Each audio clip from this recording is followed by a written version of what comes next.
certainly an element of making my grandfather proud and honouring him by taking part in the award that has been so much of his life's work.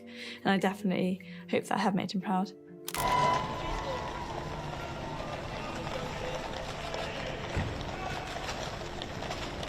There are moments in royal history that arrive not with fanfare, but with silence. No press conference, no official decree, just a quiet shift, one that leaves the palace corridors whispering long after the doors have closed. What happens when a young royal, raised in the gentle shadows of tradition, makes a choice so personal, so unexpected, that it leaves even the king himself stunned? Lady Louise Windsor had always lived on the edges of expectation. Never at the center of the spotlight, yet never fully outside it either. She was the royal many admired for her calm, her humility, her quiet strength. But behind the composed smiles and understated appearances, something was changing. And when that change finally surfaced, it sent shockwaves through the very foundation of the monarchy. This is not a story about rebellion in the traditional sense. It's about a choice, deeply personal, emotionally complex, and powerful enough to ripple through centuries of royal protocol. A decision that challenged tradition without ever raising its voice. Before we begin this journey into one of the most quietly dramatic moments in modern royal history, take a moment to subscribe to the channel. Stories like this, layered, human, and rarely told, deserve space to breathe. And now, let's step inside the silence. The royal who never sought the crown. From the moment she was born, Lady Louise was different from the royal figures the public thought it understood. She wasn't raised to command attention. She wasn't trained to dominate headlines. Instead, she grew up learning how to listen, observe, and remain quietly present in a world built on spectacle. But what does it cost a young woman to exist in perpetual preparation for a role she never asked for? As the daughter of Prince Edward and Sophie, Countess of Wessex, Louise's upbringing was intentionally gentle by royal standards. Her parents shielded her from relentless media exposure, choosing countryside, calm over palace pageantry. While other royal children became symbols before they could walk, Louise became something else entirely. A person first, a royal second. Those who knew her spoke of her introspection. She was thoughtful, private, and deeply aware of the weight that her surname carried. Even as a child, she seemed to understand that royalty was not just a privilege, but a responsibility that could quietly shape or limit a life. Friends describe a young woman who would spend hours in contemplation, reading in quiet corners, watching the world of royal obligation unfold around her with careful, observant eyes. And somewhere along the way, Lady Louise began asking herself a question few royals dare to voice. What if my happiness doesn't align with the crown's expectations? What if the life mapped out for me isn't the life I'm meant to live? These questions, whispered in the privacy of her own thoughts, would eventually grow into something the palace never anticipated. Growing up in the shadow of loss. The monarchy Louise inherited was not the one she was born into. By the time she reached adulthood, the royal family had endured fractures, public reckonings, and personal losses that reshaped its foundation. How does a young royal navigate a world where the very institution she belongs to is being questioned, challenged, and transformed? The death of Queen Elizabeth II marked a turning point not only for the nation but for Louise herself. The Queen had been a symbol of constancy, a quiet reassurance that tradition would always prevail. She represented an anchor in stormy seas, a reminder that some things remained unchanged even as the world spun faster around them. With her passing, something shifted. Stability gave way to uncertainty. The certainty that had defined royal life for 7 decades dissolved overnight.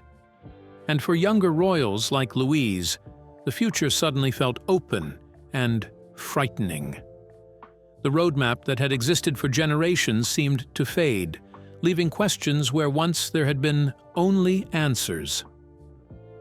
King Charles ascended the throne carrying both legacy and pressure. His reign signaled evolution, but also expectation. Every royal beneath him was now part of a monarchy searching for relevance in a changing world. The question hung heavy in the air. What does it mean to be royal in the 21st century? For Lady Louise, grief became a lens. Watching history unfold so closely forced her to confront a truth many never face. Life is finite, even behind palace walls, and time once lost cannot be reclaimed, not even by royalty. The death of her beloved grandmother became a catalyst for deeper reflection. If life is short and precious, how should it be spent? In service to tradition or in pursuit of authentic happiness? The weight of unspoken expectations. No one ever formally told Lady Louise what her role should be. That was the unspoken part, the quiet understanding that she would step up when needed, support the institution, and fulfill her place when called upon. But have you ever felt the pressure of expectations that were never directly voiced? That subtle weight that presses down even though no one has explicitly demanded anything? Expectations have a way of pressing inward, even when they're never spoken aloud. They live in glances, in casual comments, in the assumptions others make about your future. For Louise, they accumulated like snow, soft at first, then increasingly heavy with each passing year. Public appearances increased. Questions followed. Commentators speculated about her future, working royal or private citizen, asset to the crown or background presence. Every silence became a headline, every absence a theory. Royal watchers analyzed her every move, reading meaning into moments that might have been nothing more than a young woman trying to find her way. What the public didn't see was the emotional toll of existing in perpetual anticipation, the sense that her life was paused, waiting for permission to begin. While her university peers made plans, pursued careers, and built lives based on passion and interest, Louise existed in a strange liminal space. Not quite fully royal, not quite fully free. And with each passing year, the internal conflict deepened. Lady Louise wasn't rejecting duty, she was wrestling with identity. Who was she beyond the title? What did she want beyond what was expected? These questions consumed her thoughts during long walks through the grounds of Royal Lodge, during quiet evenings when the weight of possibility and obligation felt equally crushing. Those close to her noticed the subtle changes. A hesitation before royal events, a wistfulness when discussing the future, a careful choosing of words that suggested someone thinking deeply about direction and meaning.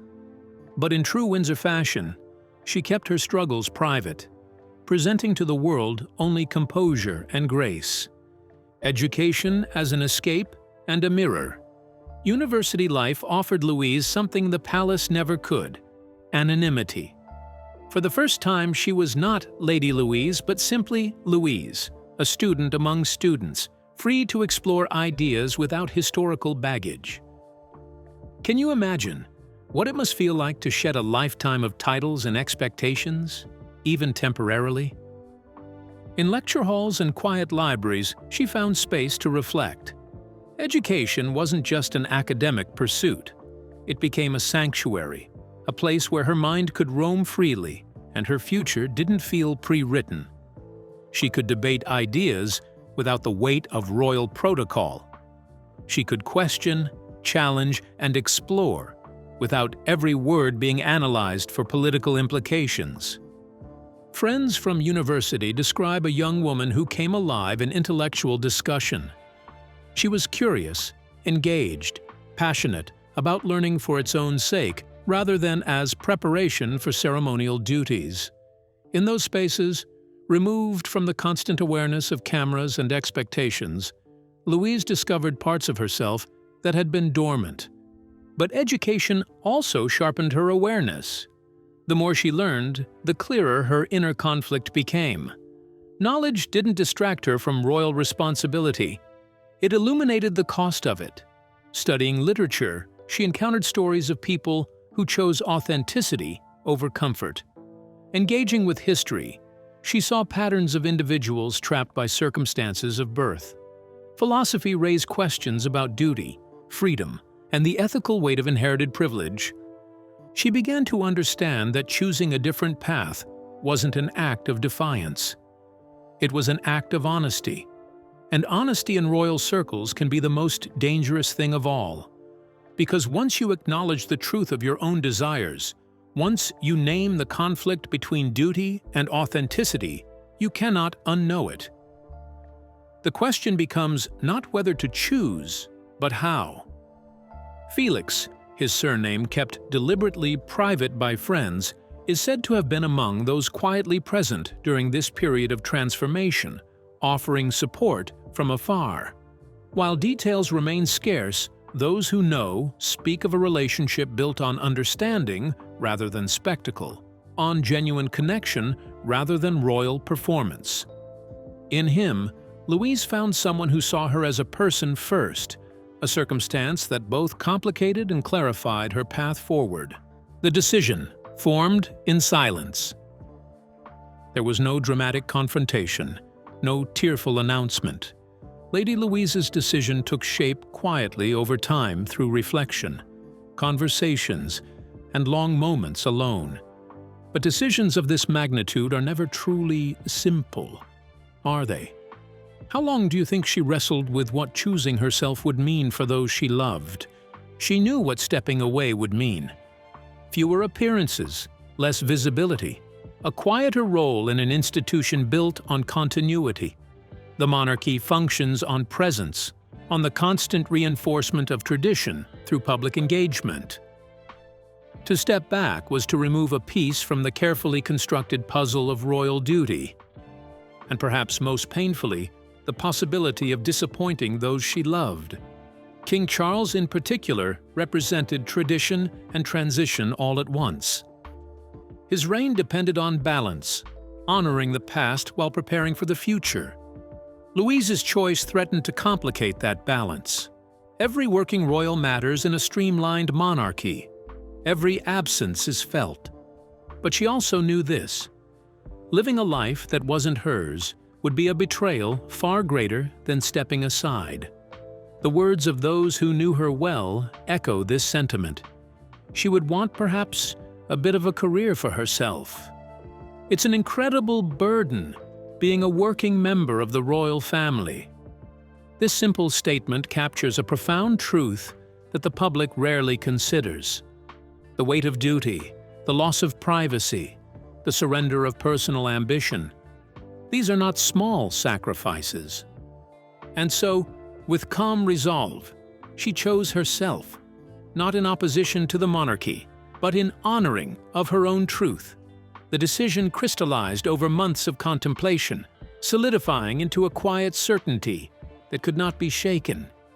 She would support the family in private, maintain her love and respect for the institution, but she would not sacrifice her entire life to it.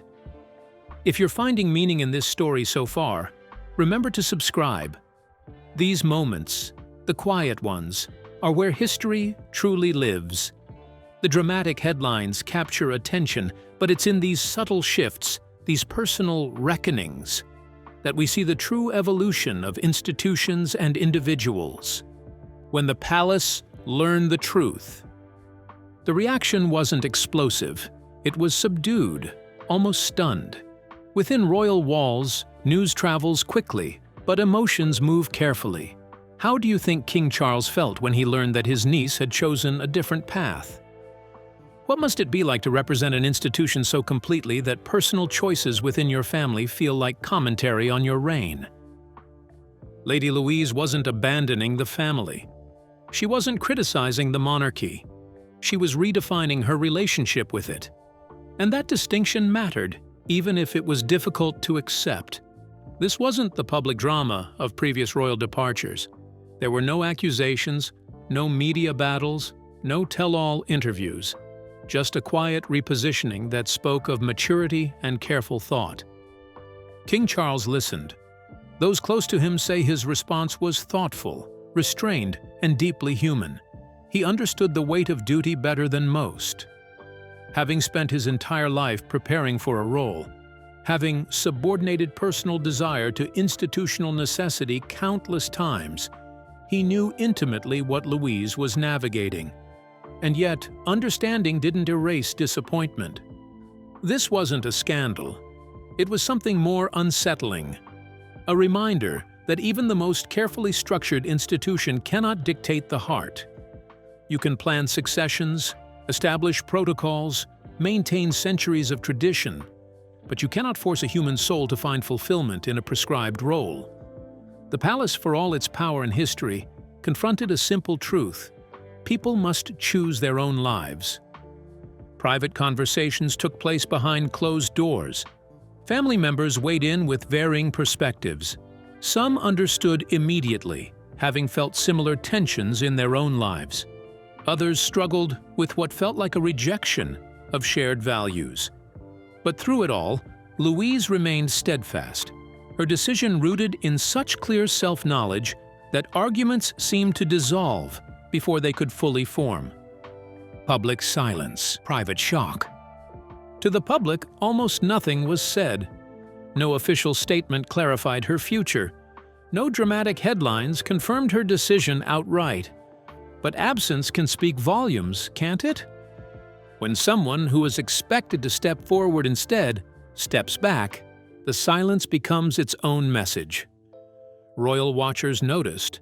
Patterns changed, expectations dissolved, and speculation filled the vacuum left behind. Why wasn't Louise taking on more patronages? Why were her appearances becoming less frequent?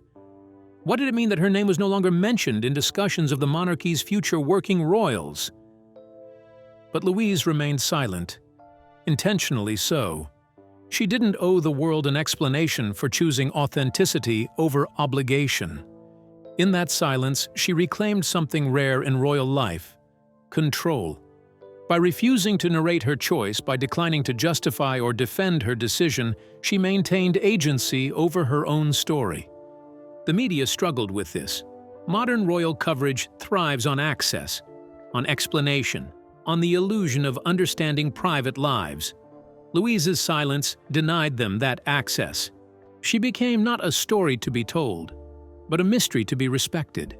And in an age of oversharing, that discretion felt almost radical. Yet those who knew her well understood that this wasn't defiance. It was dignity.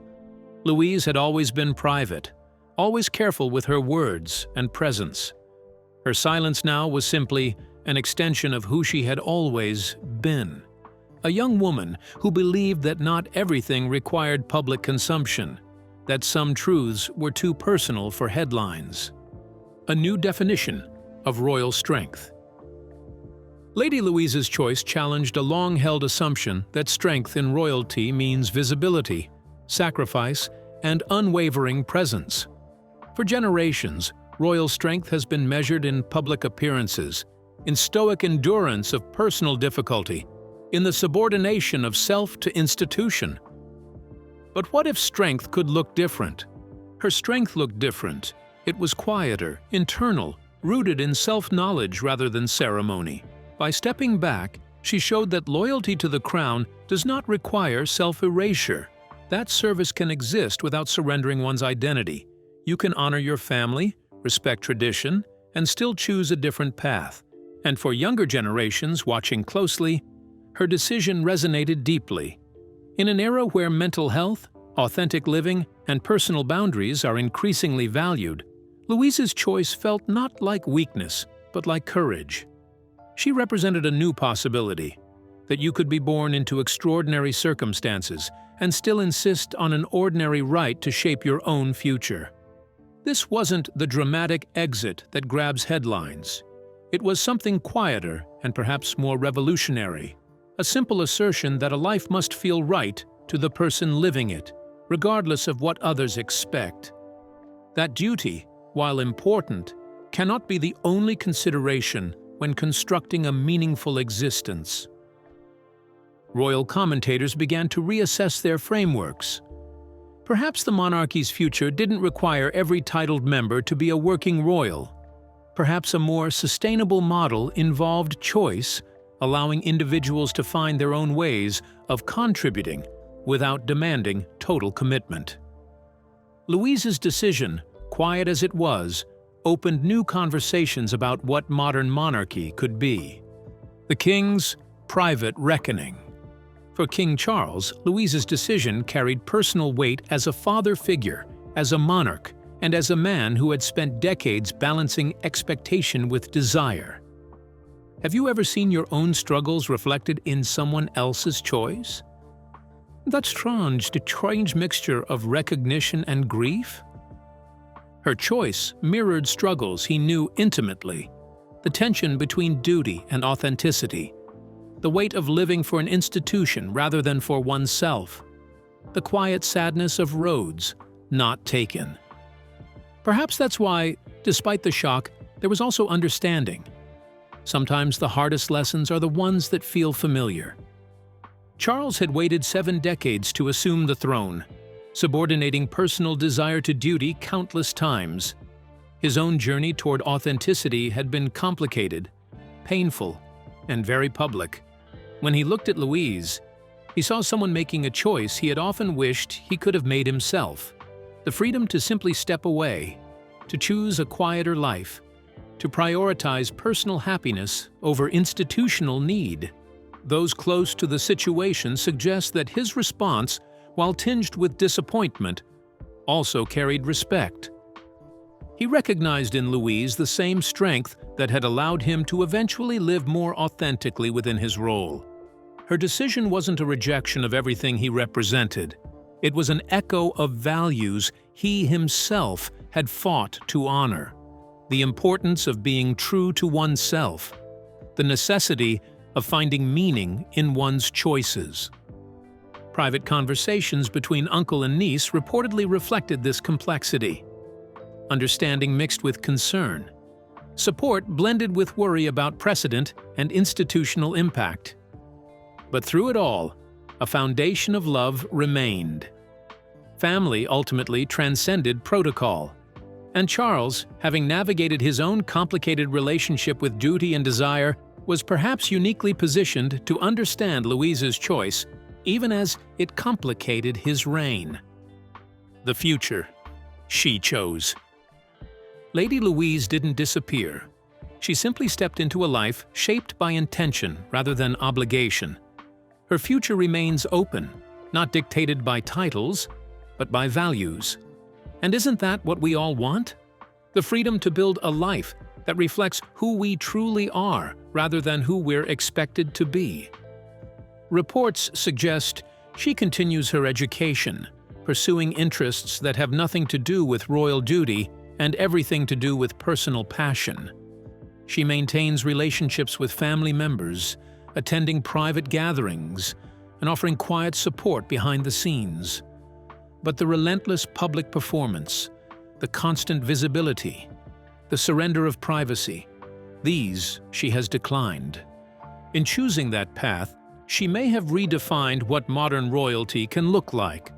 Not louder, not grander, but more human. A model that acknowledges the reality of individual needs and limits, that creates space for people to contribute in ways that honor rather than destroy their well-being. Some within royal circles view this as precedent-setting, for better or worse. If Louise can choose a different path, what prevents others from doing the same? Does this strengthen the monarchy by making it more flexible and humane? Or weaken it by removing committed members during a time of transition? These questions remain unresolved, debated in private meetings and quiet conversations. But for Louise herself, the future looks like possibility rather than prescription. She has time to discover what brings her joy, what work feels meaningful, what relationships nourish her soul. She has the extraordinary gift of being able to build a life rather than inherit one. And in a world of inherited roles and predetermined paths, that freedom is perhaps the greatest luxury of all. A quiet revolution. Lady Louise's decision didn't shake the monarchy with scandal or rebellion. It did something far more powerful. It reminded the world that even within the most traditional institutions, personal truth still matters. That courage doesn't always roar, sometimes it whispers. And in that whisper, history shifts. Think about the precedent this sets. Not a dramatic departure covered in tabloid headlines, but a quiet assertion of personal boundaries and authentic living. This is revolution in its most intimate form, not the overthrow of systems, but the gentle insistence that systems must accommodate human needs. The palace has weathered more dramatic storms. Divorces, scandals, public criticisms, these have all challenged the monarchy in visible, measurable ways. But Louise's choice poses a different kind of question. What happens when duty and authenticity conflict? Must one always triumph over the other, or can a middle path be found?